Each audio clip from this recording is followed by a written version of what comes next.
10, guys.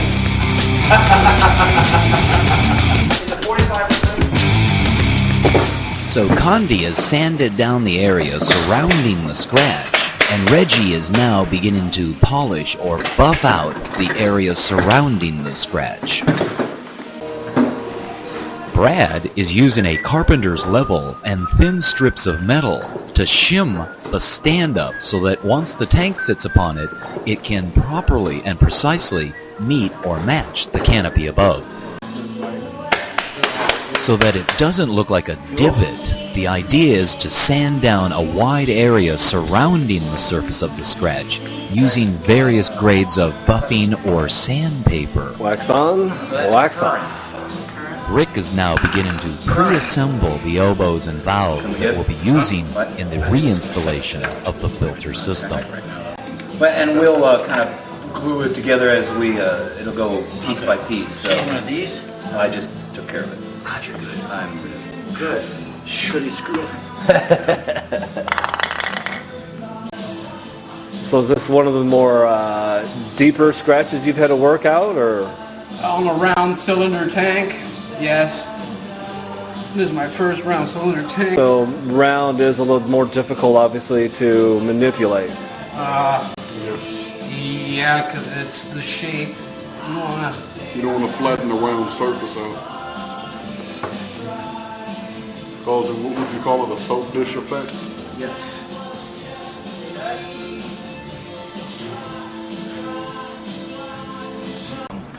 Rick has been working on the 2 pair of inlets and outlets that will appear at the bottom of the aquarium. We want these to be invisible, so we're going to paint them flat black.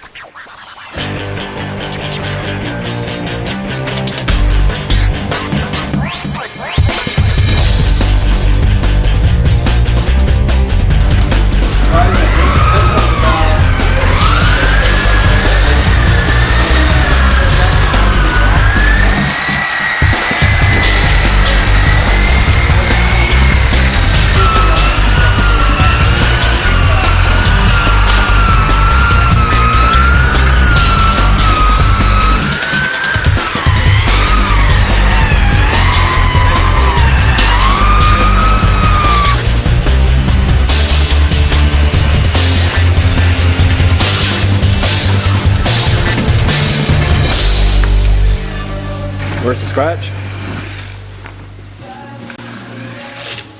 It was right here. off the bottom of the sheet. Here's where it was? Remember it was lined up with this right here. Yeah.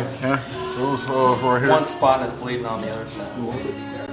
I just have Is it bleeding? put a Band-Aid on it. Yeah. Wet it down. Yep. It's invisible. Condi has done a fantastic job. The scratch has virtually disappeared. William is the homeowner's right-hand man, so his approval is necessary for us to move forward. You okay with that so far? Yeah. Okay. My suggestion, start on the top. The scratch was comprised of 2 different sections, an upper and a lower. The lower section was the deeper portion of the scratch and required us to start there first. Now Condi can proceed to the upper section of the scratch, which is shallower and won't take as long to polish out.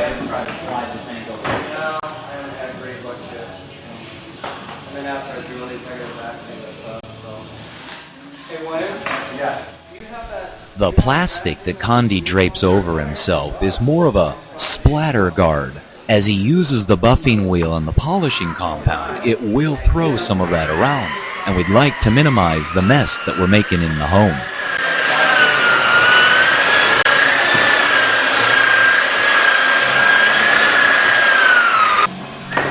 Well, it appears as though the scratch has virtually disappeared. Yeah, I only see the buff marks now. I don't see what I saw before either, so.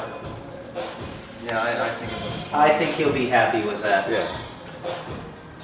I don't see any divot in it either. No. I thought I would, but from here I don't see anything. With the scratch removal portion of the job done, we need to turn the tank 90 degrees and then slide it back up onto its stand. And now we should be able to push it straight down. First, we need to make sure that the return line at the top will clear the canopy as we slide it into place. Are we okay on the face frame over there, Jim? Yeah, so far.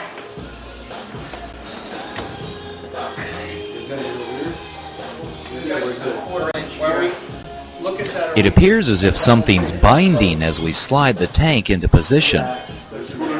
Somebody push it over this way. So that's going to have to be. And me and him will push it back over that way. What needs to be changed? The post that's supporting the face frame, the 2x4. Slid in before with no problem. I know, but don't forget we raised this. Oh. Remember I raised it? Oh, is that going to bind up there, William? Yeah, it's such a right there. Oh, so he'll have to cut that Yeah, first. it's just that little spot right there, yeah. This tank is a 1/4 inch taller than its previous version, so we'll have to go in and cut out a 1/4 inch off the supports of the inside of the canopy. Which means sliding the tank off the stand again so that Brad can easily cut out that 1/4 inch. And we can easily and quickly slide the tank back into place. And hopefully, its final place.